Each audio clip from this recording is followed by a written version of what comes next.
Les amis, bonjour. On en découvre toujours. Et on se demande aussi pourquoi tant de personnes se tournent vers cette secte, cette fausse religion.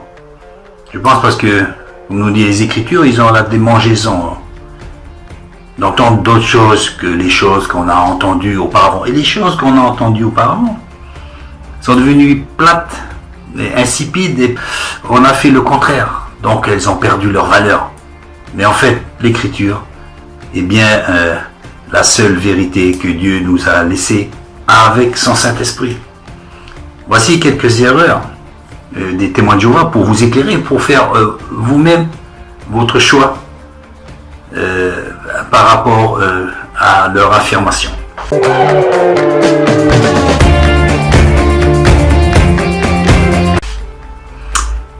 La Tour de Garde, qui est le magazine officiel des témoins de Jéhovah, nous parle justement que la société actuelle, là où on vit, est la représentation visible de Dieu sur la terre.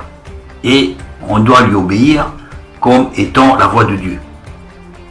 On se rappelle quand même qu'ils sont contre l'armée, ils préfèrent aller en prison qu'aller à l'armée et faire la guerre pour leur patrie. Donc, la représentation de Dieu, oui, mais donc on n'obéit pas à Dieu alors. Hein? Mais qu'est-ce que nous dit la Bible? La voix de Dieu se trouve seulement dans les Écritures. Dans 2 Timothée, chapitre 3, 16, et dans 1 Corinthiens 2 et 13. On doit obéir à Dieu, et à sa parole, et non à une organisation qui est née au XVIIIe siècle. On poursuit. Les Écritures, ce qu'affirme le magazine des témoins de Jéhovah, nous affirme que les Écritures à elles seules sont insuffisantes pour apprendre les choses de Dieu.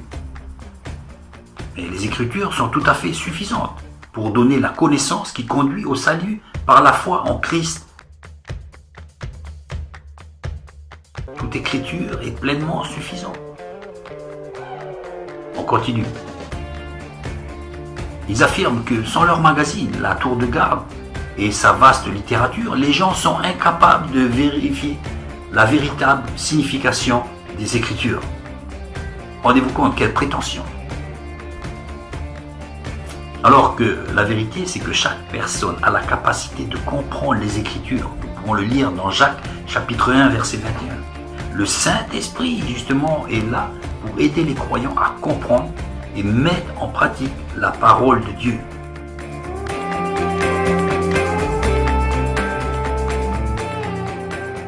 Les personnes ne peuvent raisonner par elles-mêmes pour interpréter les Écritures. Elles sont tenues de soumettre leur esprit à la société de la Tour de Garde, la société des témoins de Jéhovah. Mais qu'est-ce que nous dit les Écritures? Les croyants sont appelés à examiner toutes les vérités revendiquées par rapport aux Écritures. 1 Thessaloniciens 5, verset 21.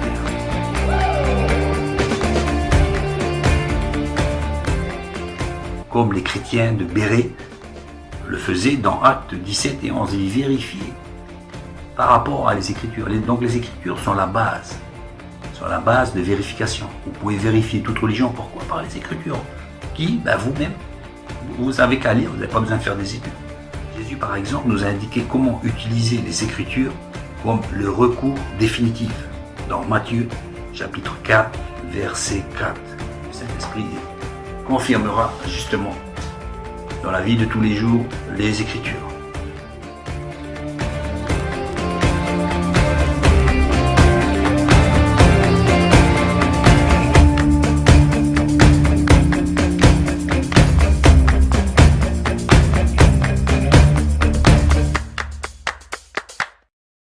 Le nom divin, voilà, cheval de bataille des témoins de Jéhovah.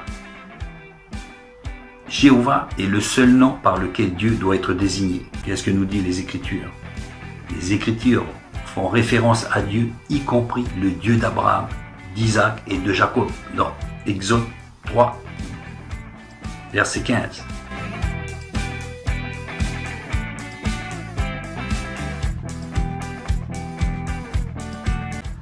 Notre Père. On a demandé à Jésus un modèle de prière. Il a dit, notre Père qui est aux cieux.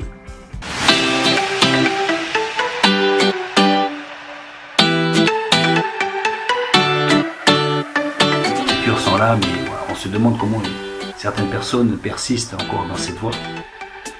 Donc c'est dans cette prière que Jésus répond, notre Père. Il n'a pas dit Jéhovah qui est dans les cieux.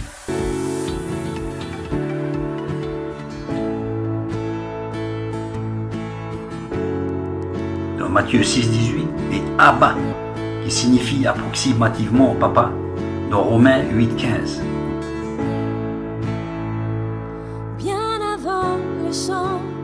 De plus, JHWH, ou Yahweh, et non Jéhovah, est la véritable traduction du nom de Dieu de l'Ancien Testament.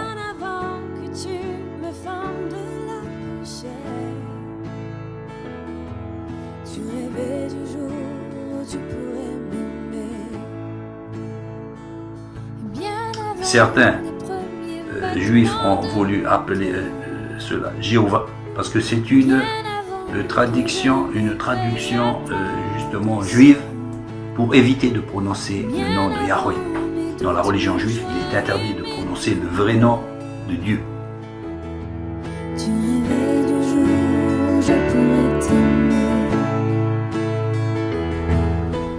Et donc on a mis le nom de Jéhovah comme substitut. Donc c'est dans aucun cas la vraie référence du nom de Dieu. C'est justement une couverture pour éviter de prononcer le vrai nom de Dieu. Donc là encore, qu'est-ce qu'ils ont fait? Ils ont pris ce tabou juif qui veut qu'on dise le nom de Jéhovah au lieu du nom de Yahweh. Et ils l'ont pris comme preuve pour eux de la véracité du nom de Dieu.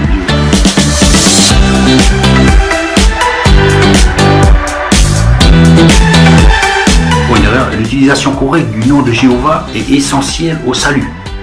Là, c'est vérifiable, c'est dans leur publication 149, 196 et 197. Que nous disent les Écritures? Le pardon des péchés est obtenu dans le nom de Jésus, pas dans une prononciation hypothétique de Dieu. Dans le nom de Jésus, car tout a été remis entre les mains de Jésus. Le salut, le chemin, la vérité, tout est entre les mains de Jésus.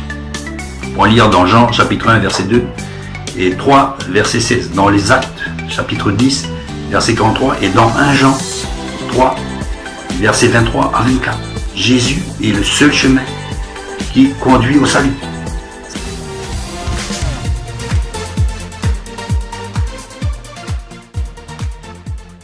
Dans Actes chapitre 4 verset 12 et dans 1 Jean chapitre 5 verset 13. On continue dans les erreurs des Jéhovah.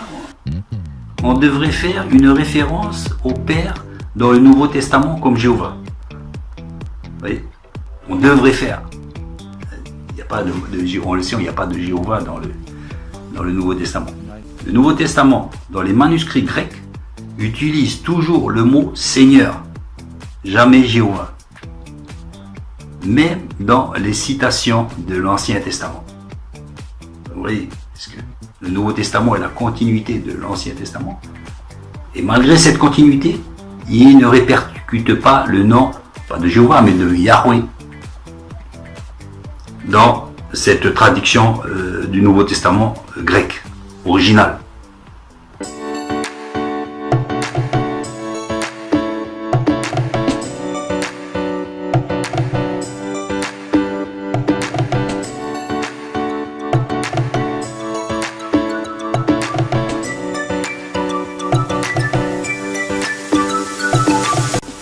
Encore une preuve que le Nouveau Testament ne s'est pas attaché à l'origine exacte du nom de Dieu. Évidemment, puisque maintenant tout a été remis entre notre Adonai, la bouche de Dieu, notre Seigneur Jésus-Christ, le seul chemin et le seul médiateur par qui nous devons passer pour aller au Père.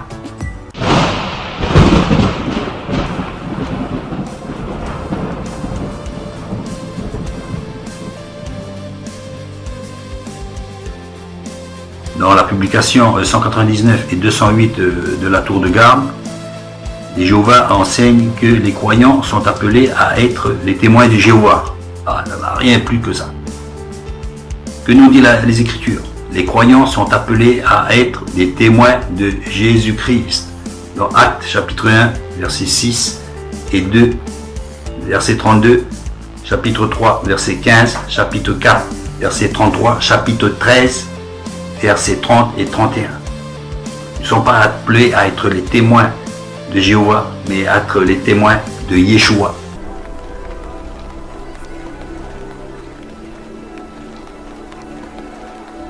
Vous serez mes témoins.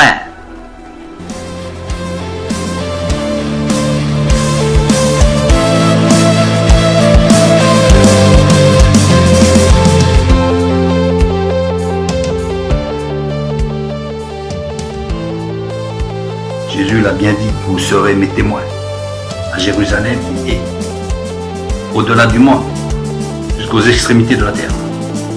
Vous serez mes témoins.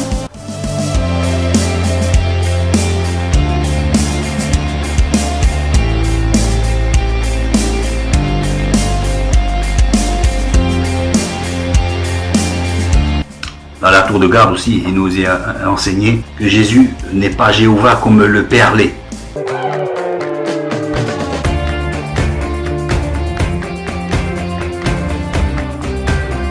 Mais Jésus est Jéhovah, Jésus est Dieu, Jésus est Yahweh. Car on fait prophétiquement référence à lui comme Dieu dans Ésaïe chapitre 40 verset 3. Il a la gloire de Yahweh dans Ésaïe 54 verset 5 et dans Jean 12 verset 41. Et fait des choses que Yahweh peut seul faire, comme créer l'univers dans Ésaïe 44 et 24. Colossiens chapitre 1 verset 16.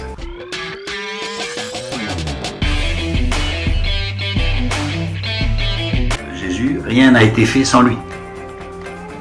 Dans Genèse, quand Dieu nous dit que la terre soit, que la lumière soit, c'est une parole.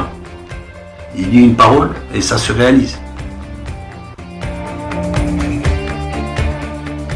Que les arbres soient, que la verdure soit, que les animaux soient. Et ça se réalise. C'est une parole qui crée. Et cette parole, c'est Jésus. Jésus est la parole. Donc rien n'a été fait sans Jésus qui est la parole.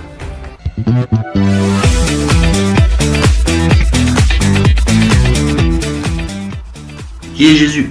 Yeshua. C'est la bouche de Dieu, c'est la parole de Dieu. Elle a été faite chair au travers de la Vierge Marie. Simplement. Il s'est fait chair, il est venu parmi nous. Voilà qui est Jésus, la bouche de Dieu. C'est pour cela qu'il a prétendu être et qui lui seul a pu dire que moi et le Père nous sommes un.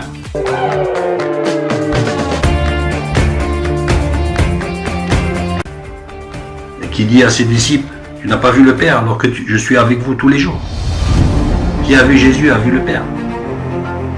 Moi et le Père, nous ne sommes qu'un.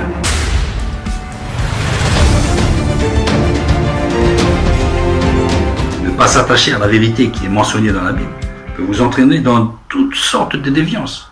À la suite, à la prochaine étude.